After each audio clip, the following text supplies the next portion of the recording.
Hey fans of the podcast, we're back, and it's time for another episode of Meeting You Where You're At. We're out walking this morning once again with Leo. Everybody loves to hear about Leo. He's doing his thing. And today, we're going to go across the pond again for a conversation up in West Yorkshire, UK, with Zandra Moore. Zandra is the CEO of Pan Intelligence, which is a data and analytics company that also focuses on causal AI. Zandra has a true passion for bringing equality into a mostly male tech-dominated industry. Zandra has worked in several tech roles throughout her career, which has kind of impassioned her to think about ways to bring much more equality into the tech industry. Zandra is an advocate for more investment in women-led technology companies and women entrepreneurs overall. She's the founder of Lean In Leads. She's also part of a gender equality task force in the United Kingdom. She's also started a no-code lab and has just been tremendously involved in finding ways for more and more entrepreneurs to get connected and to find a common ground. I really think you're going to enjoy this conversation with Zandra. She is a spitfire. She describes herself as a leads lass. She's very, very pro the northern part of the UK. And I really enjoyed chatting with her. I think you're going to enjoy it as well. So coming right up, Zandra Moore from Pan Intelligence.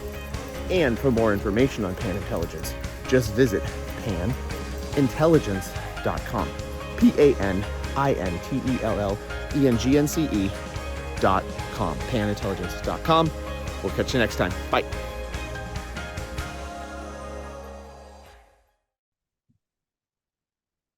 I want to talk a little timeline with you because here's why.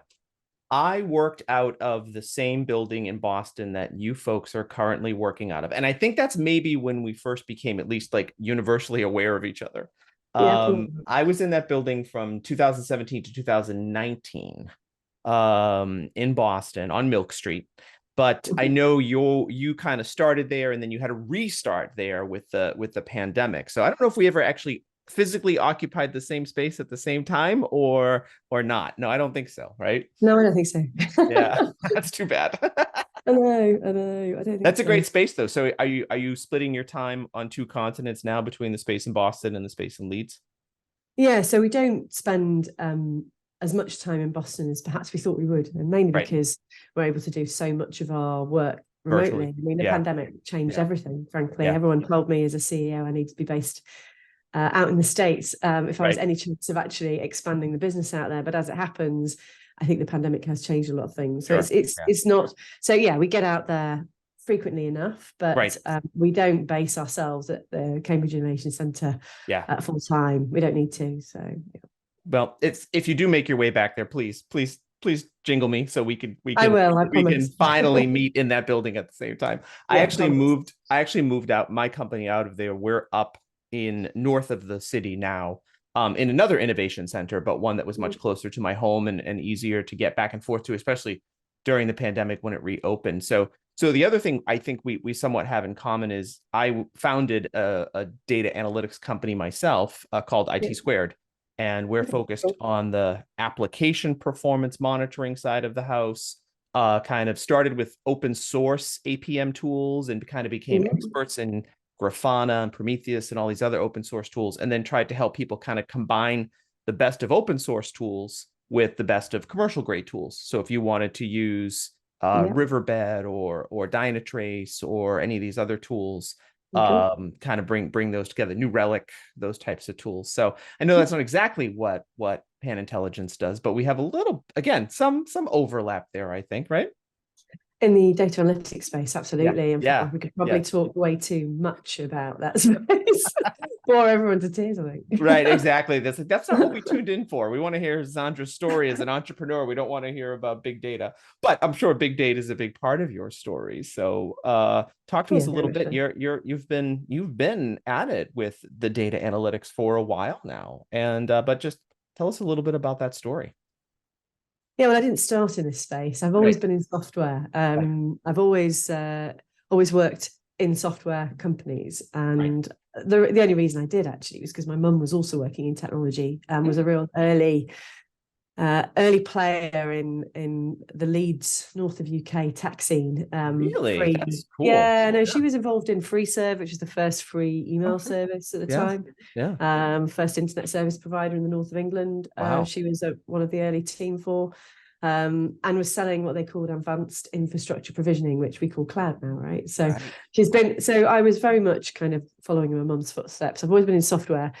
Every business I've worked for has been mainly a B2B SaaS platform or software platform, and then actually found my way into data analytics as part of another business that I started prior to this one, which was helping SaaS vendors kind of get their go-to-market nailed. So really being a bit of a specialist in enabling them to set up their kind of go-to-market motion.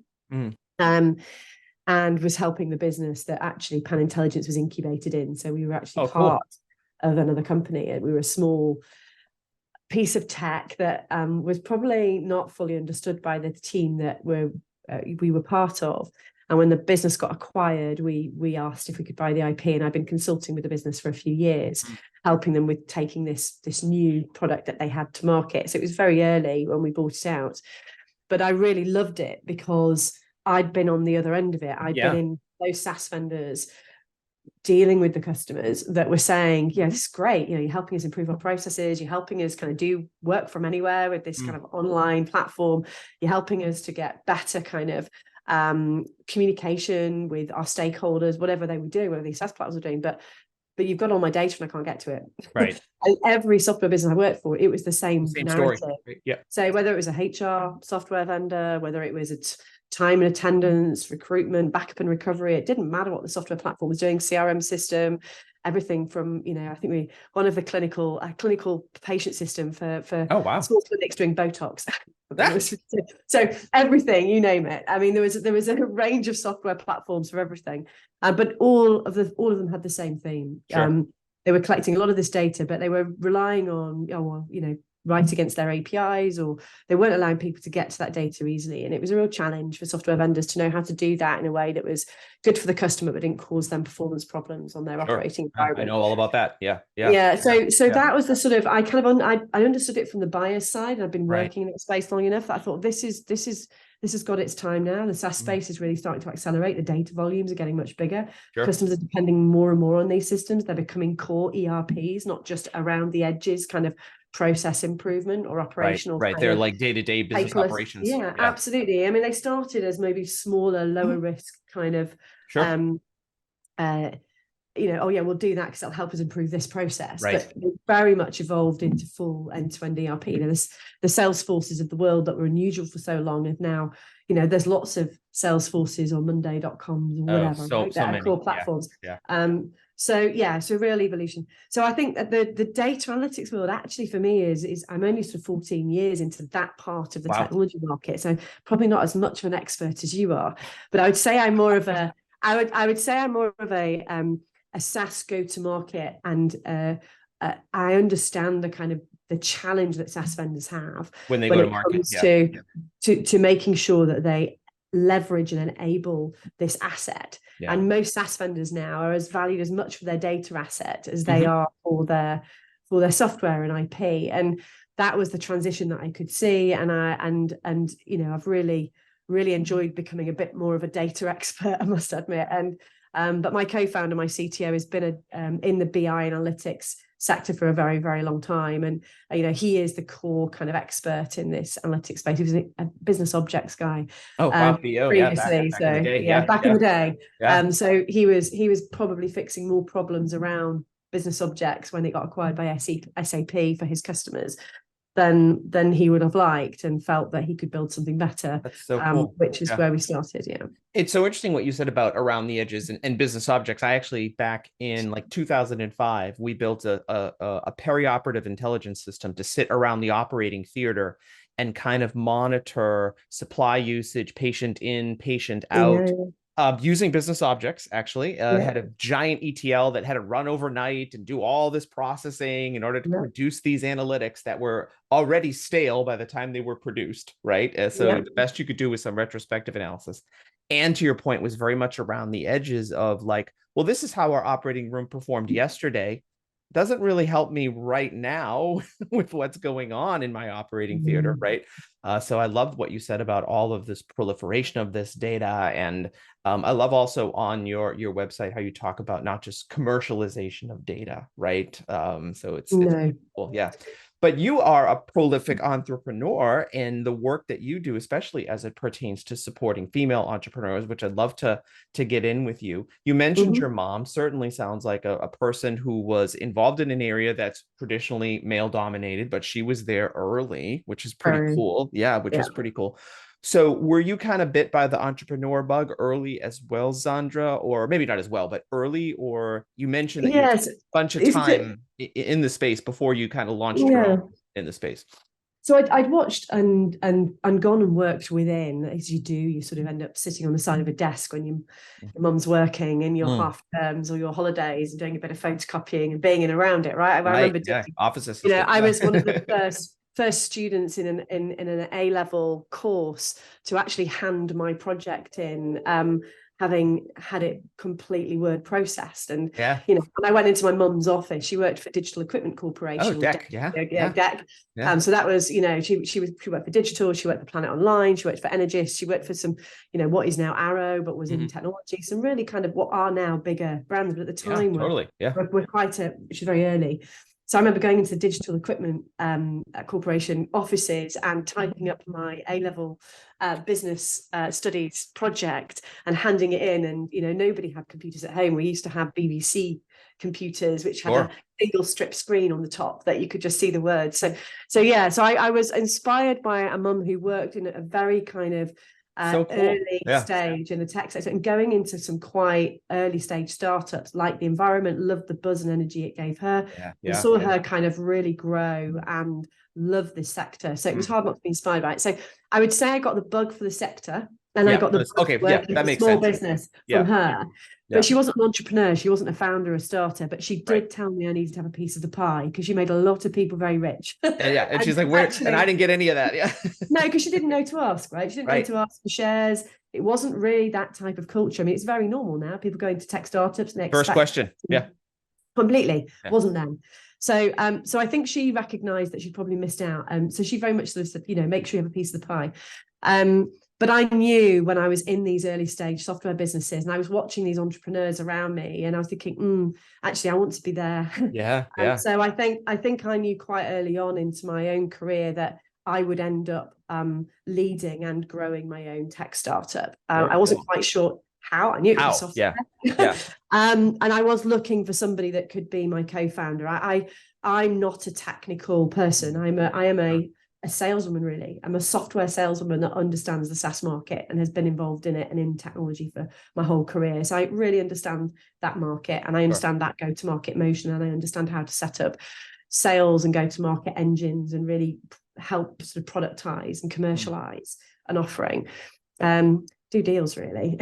Well, someone's got to close the deal. Someone's got to get So I would get somebody to write the check. So I'm a really good complementary kind of person to a technical leader as a technical co-founder. So I kind of knew I was looking for a technical co-founder with a product I really could get and really could get passionate about. And actually this was just the right time, right person.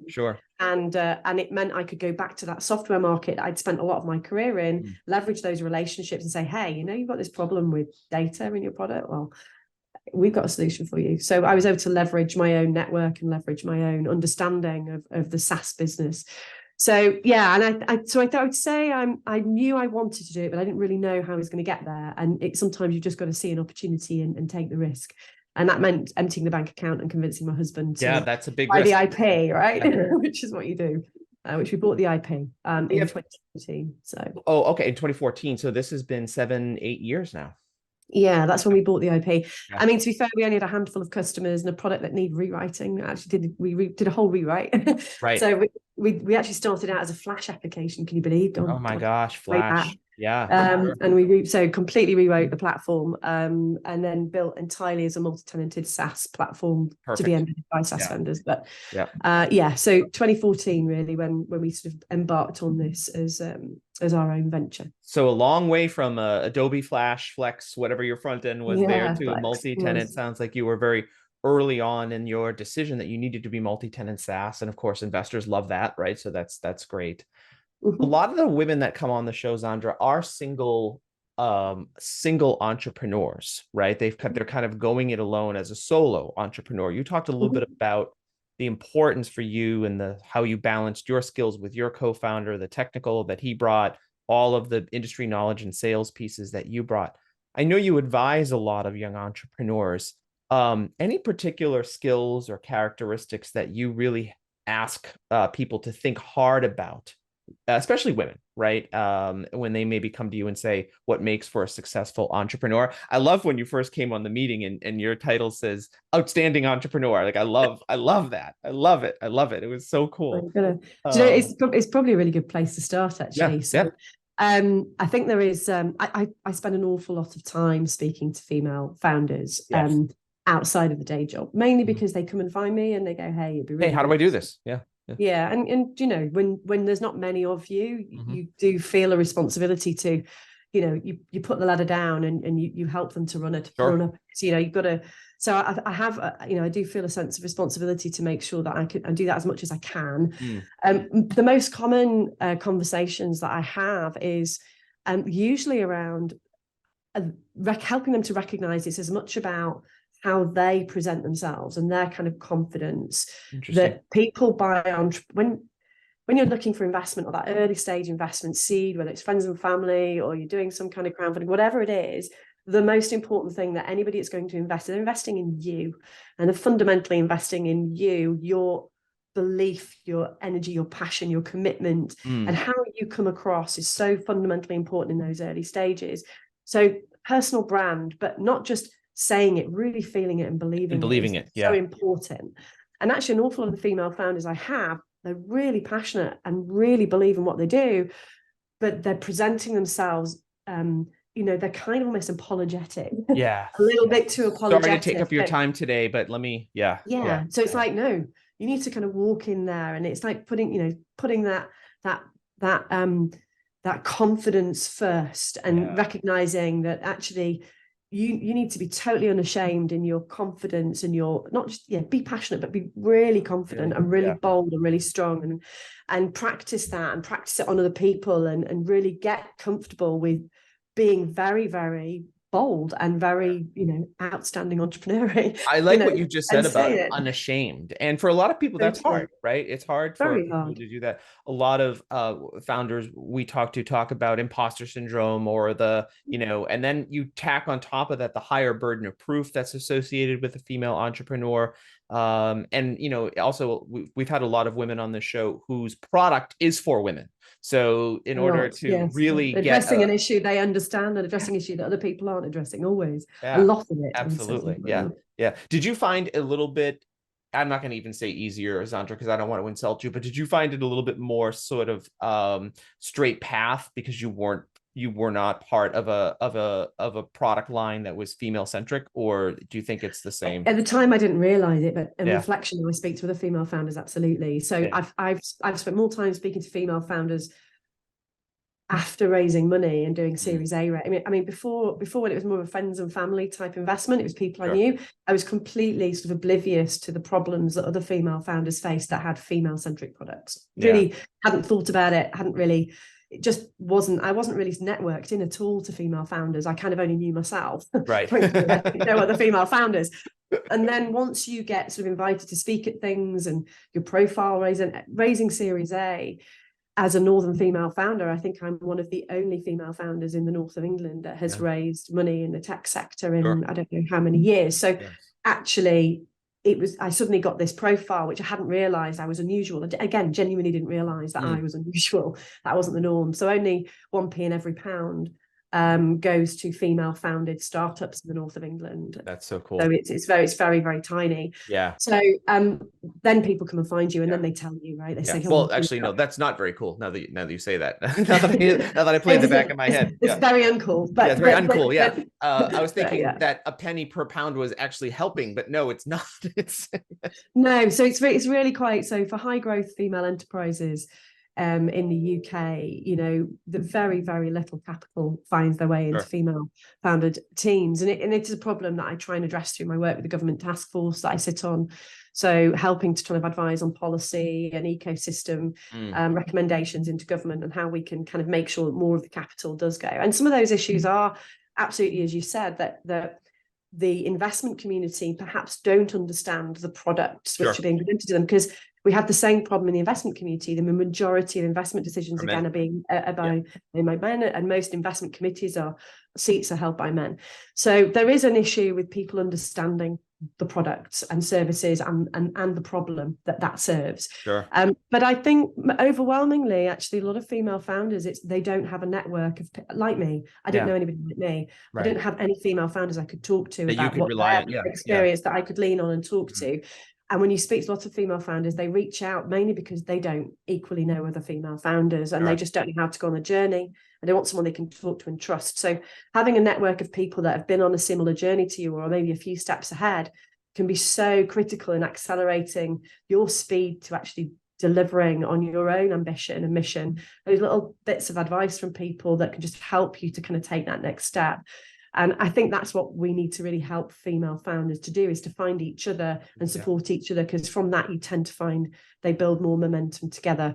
So yeah, and it is about, being unashamed, genuinely. I know people, I don't really like this imposter syndrome, because everyone has it. Doesn't matter what gender you are, right? And it can get a little bit kind of lumped on top of women as women have imposter syndrome, but everybody has it, right? But I do think that you need to be really quite bold and quite confident and present yourself probably a lot stronger than often a lot of these early stage founders realize, that actually they just need to be confident, bold. I like the unapologeticness that unapologetic completely. And because you know what, this may not be a success, but they're going to remember you first, your business idea second. You have to make the impression they're buying you. Be bold, be confident, because this may not be your first, second, or third venture. If they remember you, then they'll remember. They'll remember the you in maybe your third or fourth venture. Absolutely. I think it's getting them to see that it's as much about them as it is about their idea. You had talked a little bit about kind of the things that you recommend that young entrepreneurs do around finding a community. We had Professor Rita Colwell on the show, and she's in her 80s. She was the first woman to run the National Science Foundation here in the United States, and she was like, find your posse. Like, that was her advice, right? And I loved that. It made me so happy that she talked about that. I want to talk a little bit about mistakes, though, right? Because we all make them. I just made one when I misinterpreted what you said about investment. Talk to me about how some female founders that you work with are trying to recover from mistakes, and sort of what some of the tips, tricks, guidance you give them when it comes to recovering from a mistake that's made. Is it just put it behind you and keep going? Do you know what? It's I don't think it ever gets easier.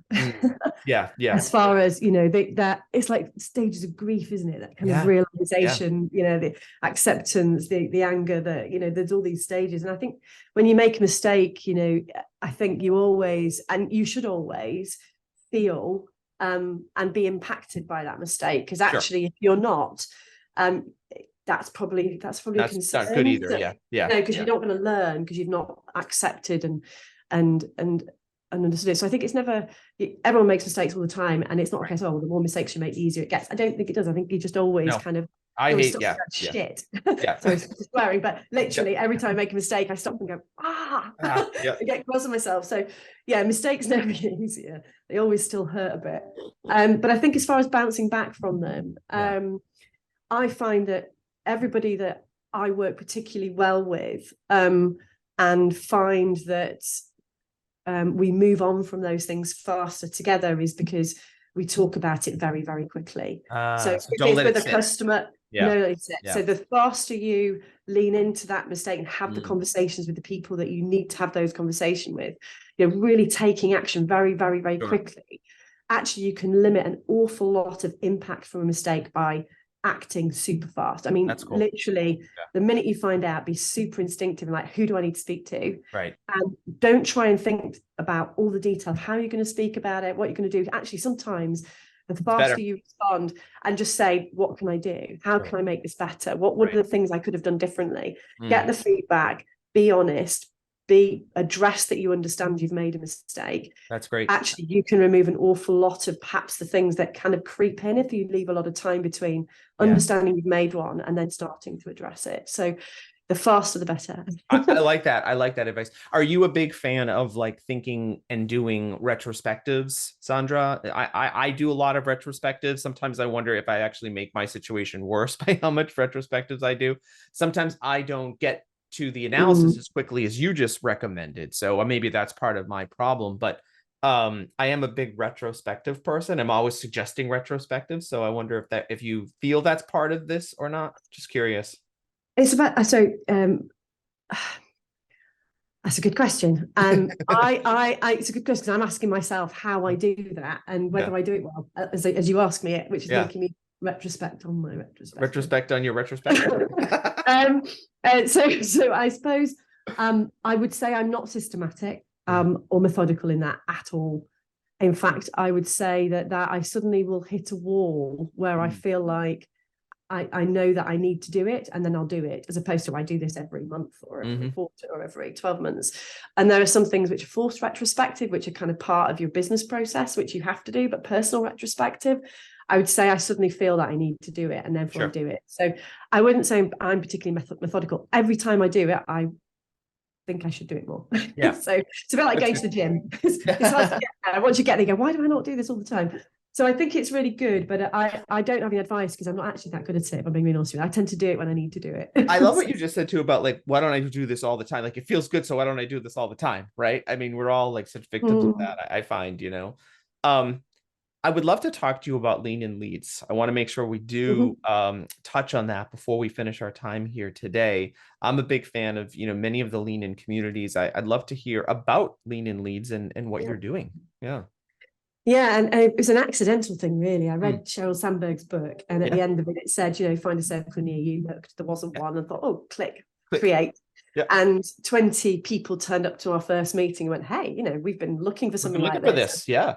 So we said, well, what should we do with it? And we've now got just under 2,000 members across Leeds, which is great. And we run events twice a month, and we've got awards every year. We're doing all sorts of stuff. We had over 450 people through matched mentoring programs. So we've been running this for outstanding 7-8 years, and it's just kind of grown. It has its own steering group. I've got a chair that runs this now, and actually, to be honest with you, I sort of rock up and say hello to people.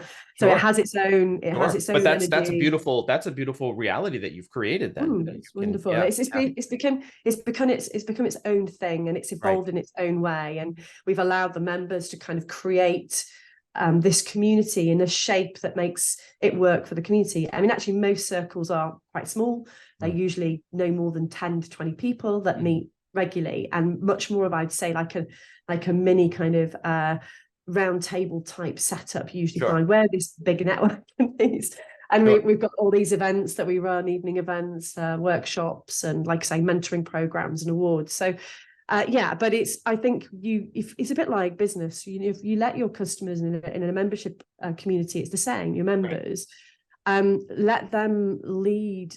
Let them pull the direction that they need to go in. Because if you're not serving their needs, if they're not getting something from it, then they're not going to come back. Yeah, and it's the same with customers. I take the same. If it's got to be customer centric, and many great leaders that we all know say this, right? But sometimes you kind of have to really know something to kind of go, if you don't do this, you stop doing this. It's like people will stop turning to your events if you don't actually deliver what they need. And it's the same with customers. If you're not really delivering what they need, they move on. They move on. Yeah. So it's so I think it's really important for me that, well, as a leadership skill, is that you really keep, when you talk about retrospective, the way I see this is really keeping yourself tuned in. So keeping yourself tuned in to what's going on the ground. What I mean is, whether it's your network and your members, and are they valuing it? Constantly asking, how is this working? How do I give you more value? How's it working? How is this working for you? Tell me the truth. Right. Give me the honest. Give me the honest truth. Yeah. Give me the real deal. Give me the truth. So picking up the phone and speaking to a customer and saying, just tell me, what are we doing well and what aren't we doing well? And really asking that question. Are you as a leader asking that question of your customers and of your team? And are you really open to hearing what you need to hear? And if people feel you're really open to hearing what you need to hear and that you will do something about it, they believe that you will adapt and change, or then they'll tell you. And I think that's probably one of the hardest things to keep hold of as you grow a business. And I personally like to stay as close as I can to as many customers to make sure I'm hearing that reality. You mentioned a couple of times, and I'm just going to pivot for 1 second because I'm curious. The northern part, north of Leeds, the northern part of the country, there's different sort of investments going on there. I am, stupid American, right? So I think of here in the States, we have Silicon Valley, we have New York. And there is a different culture, right, of how those companies progress and how they get invested. Is it similar in the UK between the North and the South? Because I've heard you mention it a couple of times now. Yeah, so as a Northern lass from Leeds, very proud of being a Northern lass. I advocate for the North a lot, as you'd imagine. So so London has a larger critical mass of technology businesses because of its size and its scale. But obviously there are some specialisms in cities like Leeds and Manchester where you've got an ecosystem around either some kind of industry that the tech sector has evolved out of. So in Leeds, we have NHS England, we have the largest data set and providers into the NHS, into the healthcare system here. So around that, there's a lot of healthcare technology companies that have emerged because we are a centre for policy and data for the NHS here in the UK. Equally, we're probably the largest financial centre outside of London. So unsurprisingly, a lot of fintechs have spun up out of that. So a bit like Boston has specialisms, I think they got biotech and what have you. We have the same in Leeds. So we probably don't have the broad spectrum that you'd find in a London or a Silicon Valley, but just as you would in Boston and as you would in Leeds. And we always say Leeds is the Boston to New York, right? Like Leeds is the Boston, like the London to London. To London, yeah, sure. But we have some specialisms, and actually data analytics is a specialism for here because of these huge data sets in finance and healthcare that actually we hold in the North of England in this city because of some of the institutions that we've evolved out of. Well, thank you for educating me on that. I appreciate that. I appreciate the quick little sidetrack to educate me on that. That's okay, you're welcome. Zandra, but before we let you go, and thank you, because look, you're clearly, you got a lot going on, and thank you for everything that you're doing to lift up female entrepreneurs and female founders as you're trying to lift up and run your own multifaceted business. So thank you for splitting your way that way. But I am going to ask you a little bit about balance before we go. There's a lot there, right? One just needs to look at your LinkedIn profile and everything you're involved in, follow what you do on social media in terms of all of the different, awards and other things and programming that you're trying to do. We just talked about Lean and Leads. Obviously, Pan Intelligence is more than a full-time job. So talk to us a little bit about the balance and the blend for you, Zandra.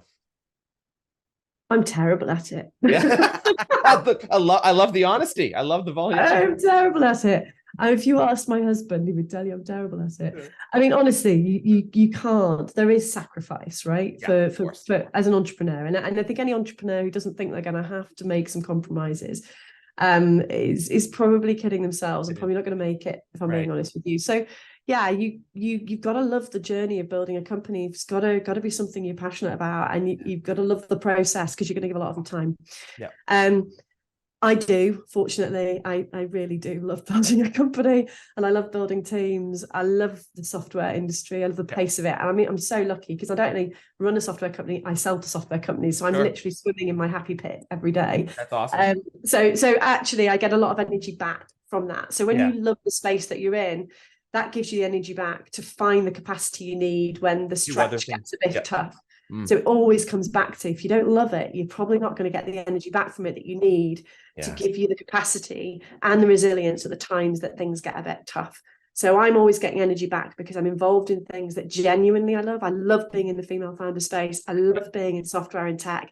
I'm loving data analytics, genuinely. Yeah. So I'm literally swimming around in happy ponds and I get my energy back from that. Yeah, sometimes the stretch is a bit tough and I don't get it right all the time, but it starts with genuinely loving the spaces that you're in, and that's got to be the starting point, I think. I love what you just said about the genuineness, and genuine love that. That's perfect. And we're going to stop right there. So thank you, Zandra. Beautiful. I really appreciate your time, and we'll be watching Pan Intelligence and all the great things that you're doing. So thanks again.